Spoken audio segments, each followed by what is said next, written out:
And in sports, some Vodacom Premier League clubs have called for the current season to end.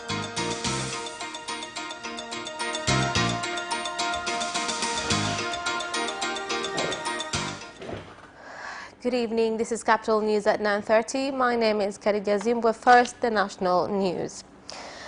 The Minister of Health, Community Development, Gender, the Elderly and Children, Umi Mwalimu, has said that the third coronavirus patient has recovered and been discharged, while another who is quarantined in Arusha is waiting for the third and final test to be declared as corona-free. In a written statement, Minister Umi Mwalimu said that the third corona-free case was admitted at the quarantine center in Kagera and that the region no longer has a coronavirus case.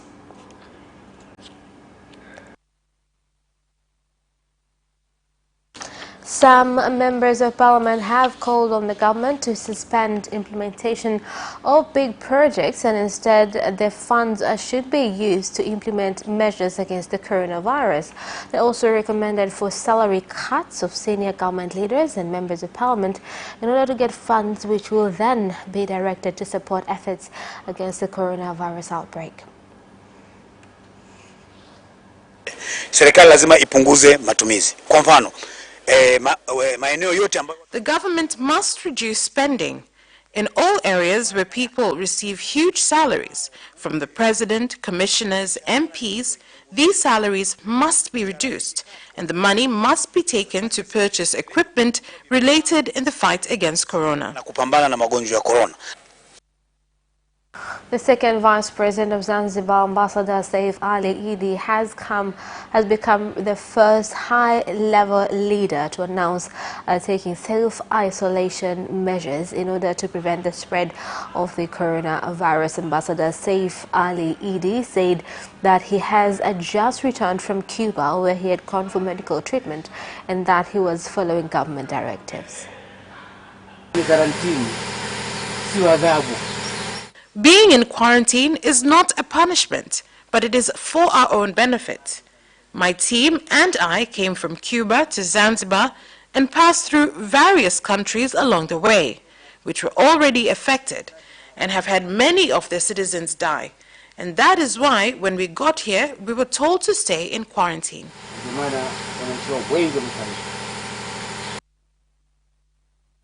More than 500 houses at Kizengi and Roya wards in Uyui district, Tabora region have been destroyed and more than 500 acres of rice farms flooded with water caused by ongoing rain in the region.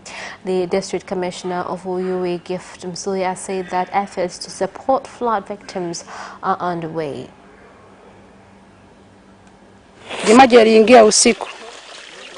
Na hapa tulipo tumebebewa kila kitu, hatuna makazi wala chakula wala mashamba. Water entered at night and everything has been swept away. We have no homes, farms or anything to eat. We are in a dire situation. People are sleeping with empty stomachs. To retrieve some of our things, we have to go into the water with a canoe. We ask the government to help us. As the village government chairman, I had to move them by force and put them in appropriate areas, because all this is farmland with 5,000 acres submerged underwater, meaning that the residents here have no food, no homes anymore. On the ward level, the disaster committee has been able to do a few things, such as bring the affected in one area and give them temporary shelter until the problem is resolved. Other villages have gone even further in setting aside plots to give to people whose houses have completely collapsed. Some residents from Mtwivila Street in Iringa region have urged the government to ensure coronavirus quarantine centers are conducive so that those put in such places do not leave before being cleared as corona-free. The call comes after one person who had been quarantined in Dar es Salaam after returning from Norway escaped to Iringa but was later caught. Ukitaka kuunganisha nafikiri amefanya makosa makubwa sana. This person has made a huge error. We do not know who this person met along the way and possibly infected. This really shocked us. Shughuli zinaendelea. Japo zimepungua. The small 10-liter bucket that was 5,000 shillings is now sold for 18,000 shillings. Who can afford to pay that? Na niwapongeze walifanya kazi kubwa. Tumewapa saa 2:30. I want to commend them for doing a good job. We told them at 8:30 and by 10 a.m. we knew where she was. We took the hospital's chief medical officer and went to get her and put her under quarantine. We've also handed the house over to the DMO and it is under quarantine as well, so the ones in the house cannot leave. Kwa hiyo kwa vyovyote vile waliomo kwenye nyumba ile hawezi kutoka. Now, 19 families in Mirani Town, Simanjiro District, Manyara region have become homeless after their houses were destroyed by floods caused by increase in water levels at Kidamshi Lake. The floods have also engulfed thousands of acres of farmland.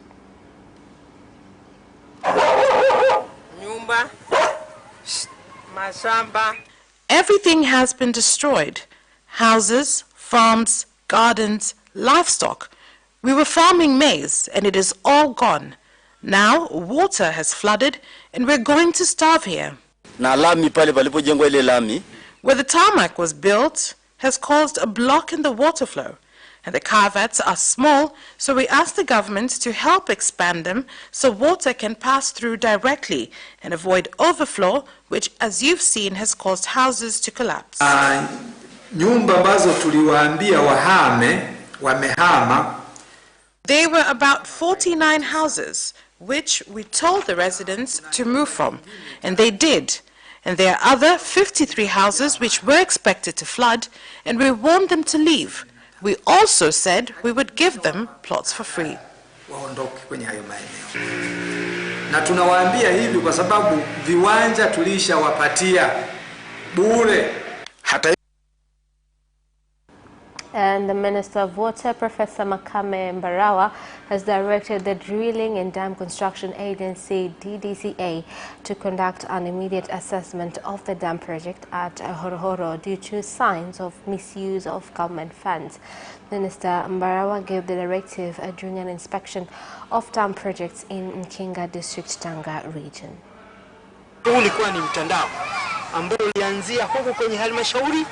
This was a network that started at the council level to the district, the region, and all the way to the Ministry of Water. The Ministry of Water cannot deny involvement because it was also a part of this mess. They were making the requests here, but the permit was coming from the Ministry of Water. And we said we must come up with a new system using our internal system, to use our experts to construct these projects. By doing so, the residents will get clean and safe water services.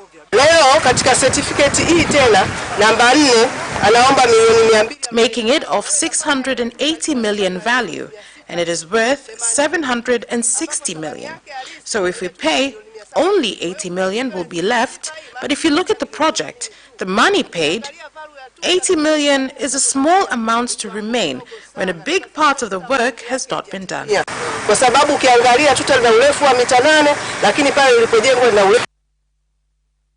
And that is the end of national news. International news follows next.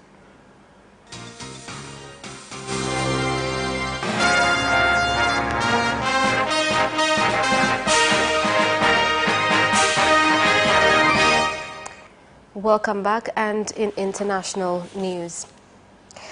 A 6-year-old boy dies from coronavirus as the number of Kenyan cases rises to 122. Health Cabinet Secretary Dr. Messi Mwangangi said that 12 new cases have been confirmed, and they include 11 Kenyans and 1 Somali national. It's 24 hours. We have managed to test a total of 362 samples, out of which 12 people have tested positive for coronavirus disease. Out of this number, 11 are Kenyans and 1 Somali national. This now brings the total number of those who have tested positive for the disease in the country to 122. I am saddened to inform you that we have lost another patient to the coronavirus disease.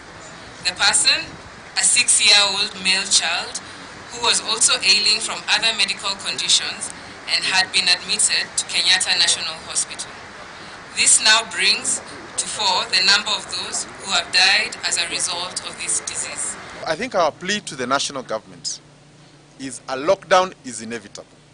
We would rather have a lockdown now when our numbers are within the 100 or so digits than when we are 10,000.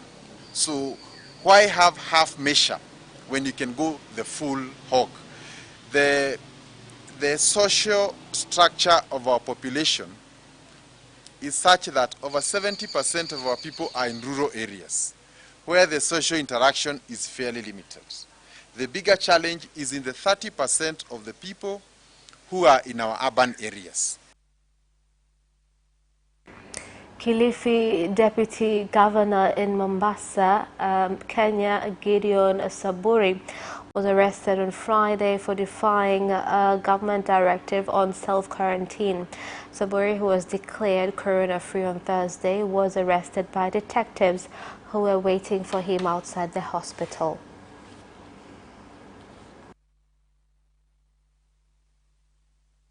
In Uganda is implementing a spraying operation at Entebbe Airport after statistics showed that many of those infected with the coronavirus used air travel. The operation is being implemented when the Ministry of Health estimates that more than 18,000 people are likely to be infected with the coronavirus by the end of this month if Ugandans will not adhere to government directives against the virus outbreak. Have been suspended, but however we are still busy with the cargo flights. We try as much as possible to ensure that the personnel are all in safe hands. Without any lockdown or social distancing measures, the epidemic will get out of hand, meaning we lose about 566.34 people. And the government of Burundi has called on defense and security forces in the country to close borders in order to address the coronavirus outbreak. Among borders which have been closed include the one at Gatumba, used by residents from Burundi, and Uvira and Bukavu in the Democratic Republic of Congo. We are calling on border guards to close the borders, a measure that is necessary in combating spread of coronavirus in our country. All roads are closed in both sides, Burundi and DRC. There is no one to cross the borders, neither passengers nor goods. We have already made that decision. All the borders are shut down. And Rwandans who were bitten and deported to Uganda and reported from Uganda on allegations of spreading the coronavirus have spoken on the incident after being admitted at a Gikumbi District Hospital where they are receiving treatment. They accused us of spreading coronavirus in Uganda, where they took us to a military base and canned us with plastic canes while forcing us to explain why we want to invade Uganda. They said that I was spreading coronavirus, while there are thousands of Rwandans who are in Uganda. And that is the end of international news. Business news follows next.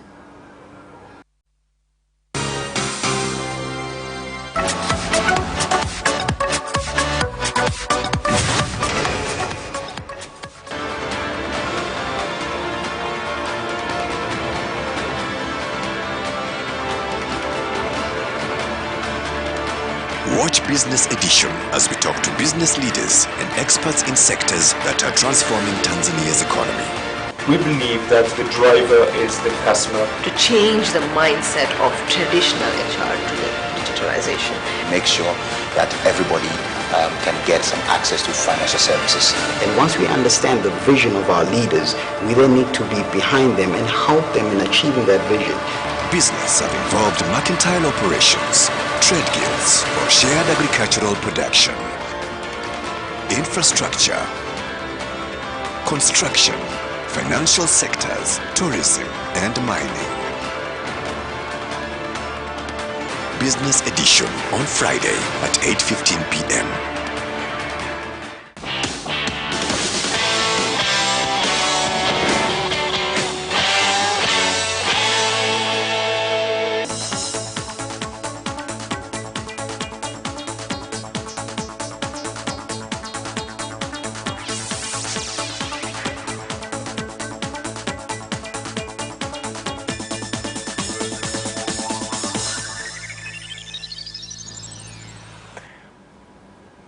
Welcome back, and in business news.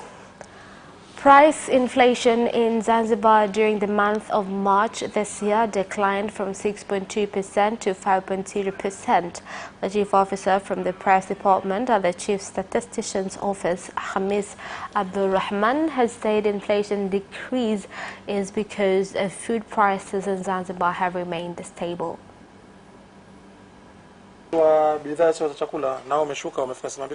The prices of food items have decreased to 82.8% from 83.8% in February 2020. Non-food items have reached 114.1% from 111.0% in February 2019. Consumption of oil in the transportation sector has decreased in Zanzibar. Alone, airplane oil have reduced by 49%.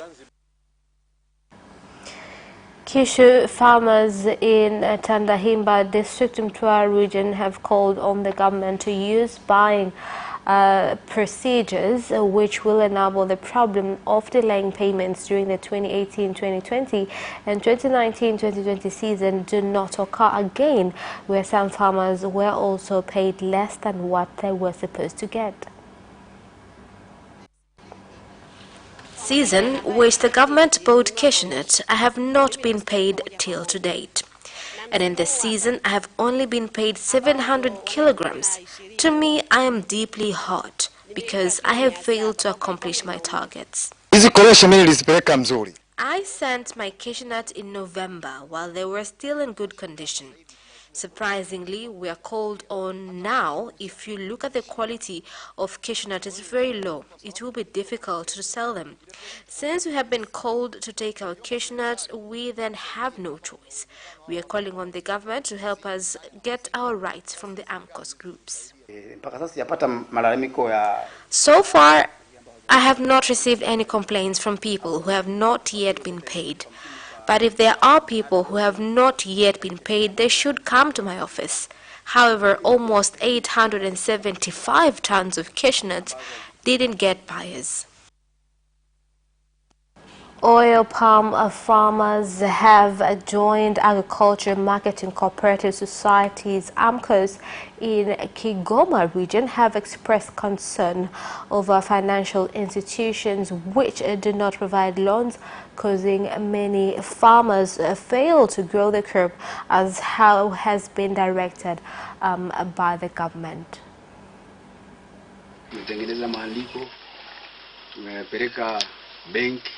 We prepared all necessary documents and sent them to the bank, where so far we have not received any feedback from them. We have all legal ownership documents of this farm. That is why we decided perhaps we should approach the banks individually, but that has also failed. There is government platform that allows farmers to benefit from their farming activities. They should farm as well as establish factories that will ensure employment opportunities for our youth. The farms should be registered in AMCOS groups, a government channel of farmers to access markets. And that is the end of business news. Sports news follows shortly. Away first time, good start from Bolt. Bolt leading a moment and going away. Gay trying to go with him, and he's been dragged through to second place, but he's going to win it by 2 meters. Away first time, good start from Bolt. Bolt leading a moment and going away. Gay trying to go with him, and he's been dragged through to second place, but he's going to win it by 2 meters.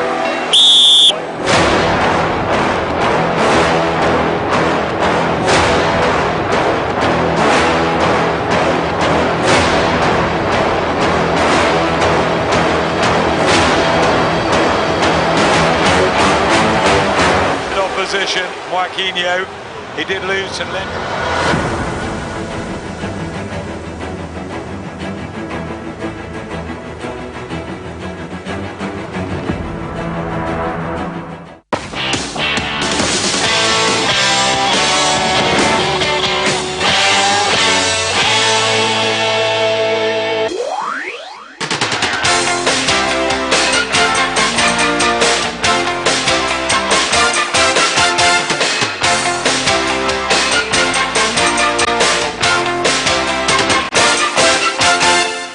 Welcome back, and in sports news. Some Vodacom Premier League clubs have requested Tanzanian Football Federation TFF to suspend the current season completely. Here's more.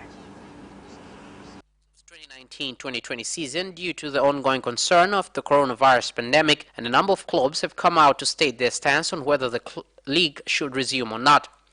Yanga Sports Club Assistant Chairman Frederick Makalebela has urged the Federation to settle on the winner based on the 2018-2019 season. Benedict Kiwelu, who is Lapuli FC's chairman, supported Makalebela's statements on a VPL suspension, adding that players are not in the right frame of mind to participate anymore. Tanzania striker Mbwana Samata has revealed he is doing as much as possible to avoid contracting the coronavirus. Here are more details.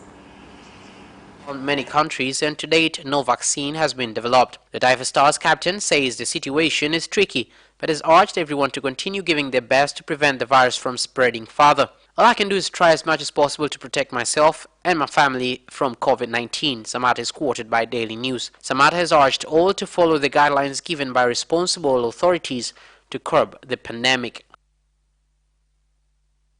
Eto'o and Didier Drogba have hit back angrily at racist and contemptuous comments made by two doctors on French television suggesting studies on drugs to combat coronavirus should be tested in Africa. Here's the report. Mbaba posted a video of the exchange on Twitter, and he commented, "Welcome to the West, where white people believe themselves to be so superior that racism and stupidity become commonplace. Time to rise." The comments in question regard the potential testing of the BCG vaccine generally used against tuberculosis as a preventive measure against COVID-19. Professor Camille Locht, research director at INSERM, replied, "You're right, we're currently thinking in parallel about a study in Africa to make the same type of approach with the BCG." For Europe's football leagues and top clubs have emphasized their determination to complete the 2019-2020 season despite the coronavirus shutdown, with UEFA saying it may not accept clubs into next season's Champions League if they have not qualified in the normal way. Here's the story. A joint letter sent last night to Europe's national FAs, leagues and top division clubs, the UEFA president Alexander Kefrin, the chairman of the European Club Association Andrea Agnelli, and Lars Christer Olsson, the president of European leagues, maintained that remaining club matches in national leagues and the Champions and Europa leagues could be completed by playing into July and August. However, they acknowledged the scale of the crisis means they do not expect to have a clear idea of how that may be done until mid-May at the earliest. As reported by The Guardian before UEFA's video conference with national FAs on Wednesday, the football authorities in England and across Europe are increasingly accepting that starting to play again in June is optimistic, a revision of the initial hope the season could be finished by 30th of June. In the letter, Safarin, Agneri and Lawson wrote, "We're confident that football can restart in the months to come, with conditions that will be dictated by public authorities, and believe that any decision of abandoning domestic competitions is at this stage premature and not justified." He will become Barcelona manager in the future thanks to his in-depth knowledge of the club and the right temperament and ideas to be a manager, according to former Camp Nou star Rivaldo. Here's more on the story. Spoke to their former captain after parting company with Ernesto Valverde earlier this season, and though Xavi, currently manager of Qatari club Al Sadd, turned them down, he's expected to one day take charge at Camp Nou. Xavi has also spoken recently of his desire to take over as manager of his old team, although the former Spain international said there can't be anyone toxic around the dressing room if he's appointed in the near future.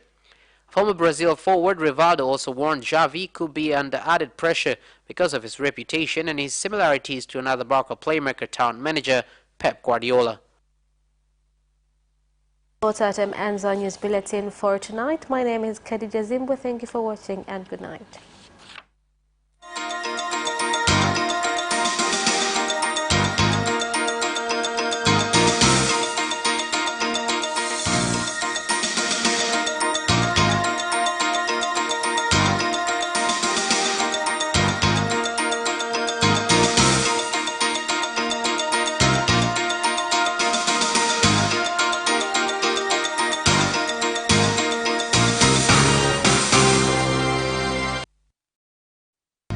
You can watch Capital News live on our social media accounts, YouTube Capital TV.